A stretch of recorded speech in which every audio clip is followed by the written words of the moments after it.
What's going on, Roasters? It's Brian Baldinger with the NFL Network, and you're listening to The Morning Roast with Bonta and Shasky on 95.7 The Game. You imagine Baldy at a Mike Jones concert?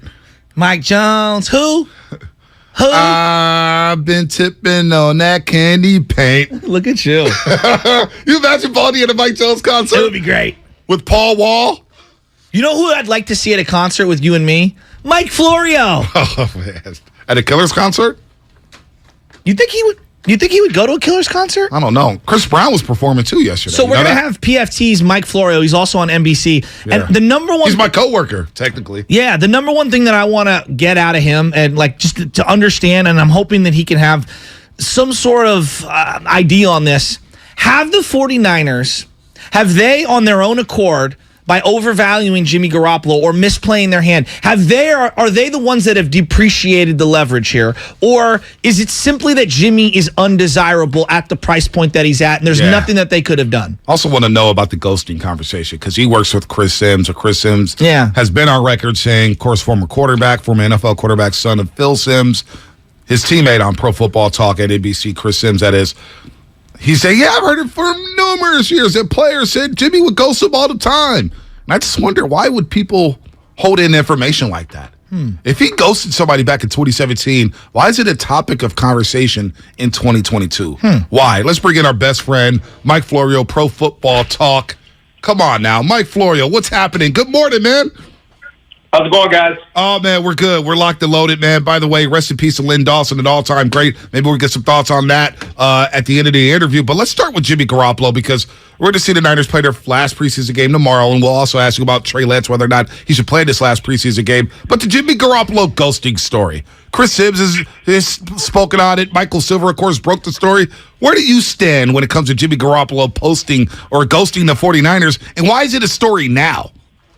Well, it's something that Sims has been talking about for a while, and it is odd when you consider that a guy just won't return phone calls, won't answer text messages when he's supposedly a franchise quarterback at an NFL team, and it happened initially after they paid him what was at the time a record-setting deal of $27.5 million per year. So it is just odd, but I look at it this way. It doesn't affect whether or not teams would be interested in him now because there's enough coaches who had been with the 49ers in 2018 who have spread to enough places in the NFL, and they all talk among themselves. There's a robust network of coaches. They all have to be friendly with each other because you never know when you need a job.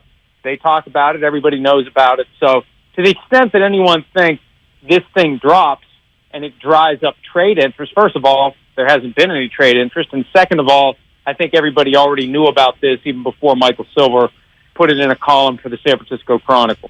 Well, I guess Bonte's big thing was, why are we feeling like we're just hearing about it right now? Because this feels very important. Right. Your franchise quarterback not getting back to you, it feels like, A, an outlier, and B, such important information. We were surprised here in the Bay Area that it wasn't brought to our attention more. Real quick, Mike, before you answer, I want to add on to that. Why would a journalist, do you imagine being a sports editor somewhere and you know this right away? This has got to be a story. This is a starting quarterback in the NFL. Like, if it was Cam Newton, this thing would have spread like a wildfire. It would have led ESPN. It would have led your show. The fact that we're just now, like a lot of us are just now hearing about it, Mike. Yeah, I know for me it wasn't anything that I had heard before. Sims had said that he had mentioned it before, but maybe on his podcast, not on PFT Live. So I didn't know about it. I think it is significant, and I don't think it ultimately has an impact on the lack of interest because to the extent that this was a thing, I think plenty of people in league circles knew about it. And for whatever reason, they weren't talking about it. Interesting. Mike, I'm trying to connect the dots here on this, and you're talking about all the people that have left the Niner organization and have now obviously gone or have ties to Shanahan and have gone to other areas, the Jets and Green Bay and Cincinnati. There's so many people from that Shanahan tree. Have the Niners misplayed the Jimmy thing by thinking his value is higher than what everyone else around the league perceives it to be? Or is it simply that Jimmy Garoppolo isn't desired because so many people have ties to Shanahan that maybe they don't think as highly of him? Like, why are we at this point right now and there's not a trade materializing? I still think he's a guy that can make a team that is struggling into a relevant franchise, assuming he can stay healthy. Most people would put him on the fringes of the top 20, which means a third of the league's starting quarterbacks aren't as good as Jimmy Garoppolo. I just think all of the circumstances combined have conspired to make him not traded. The shoulder surgery that he went off campus to have, which fits with the idea that he doesn't keep the team in the loop. If he goes and has shoulder surgery without telling anybody, that threw a wrench in what would have been a potential trade back when teams were lining up their quarterbacks for the coming season.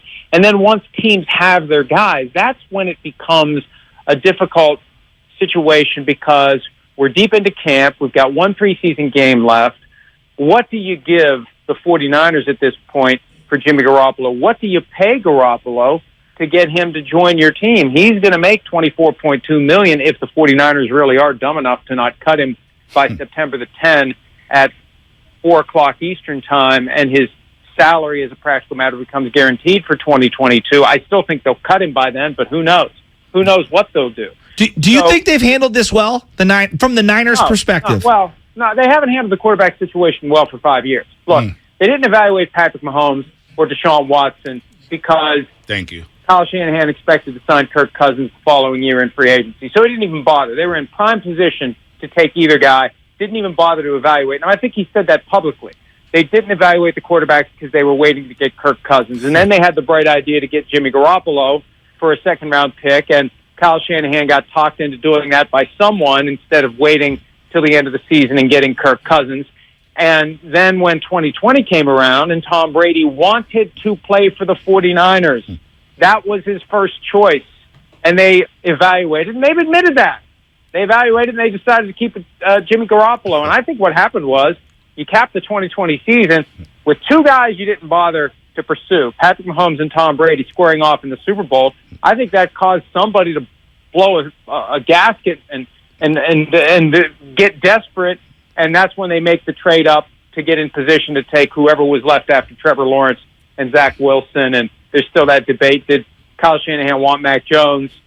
Did he want Trey Lance? Did he even know who he wanted when he made the trade? So I just think that for as good as they've been, I mean, they would have won 2 or 3 Super Bowls by now if they had the quarterback position under control. And I just think this is the latest effort for them to clean up this mess they've made the past 5 years in how they've handled the quarterback situation. And at some point, you just have to move on from Jimmy Garoppolo. Now, to Kyle Shanahan's credit, he has moved on from it.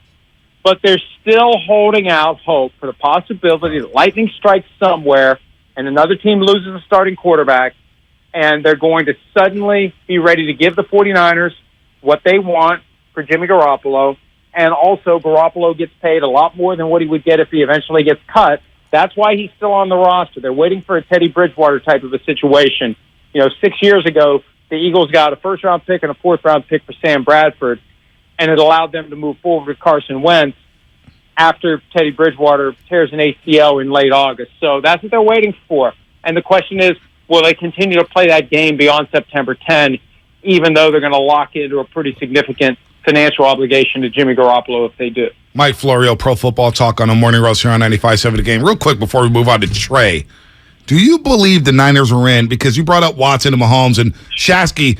I get on his nerves because I keep saying, they took Solomon Thomas over Watson. How could you do that? It drives me crazy to this day. I still quite haven't gotten over it. But do you think the Niners, the Niners, Mike, real quick, do you think the Niners are in on Deshaun Watson before all the allegations of what happened down in Houston, Texas? Well, I don't see why they wouldn't have at least been considering it when you at the end of the day, and I get into arguments with people about this all the time, but you have to accept the fundamental premise that when you use a first-round draft pick, you are trading a first-round pick for that player. That's what you're doing. You have the asset, 15th overall pick in the draft. This is the draft pick I have. I am trading it in for this player.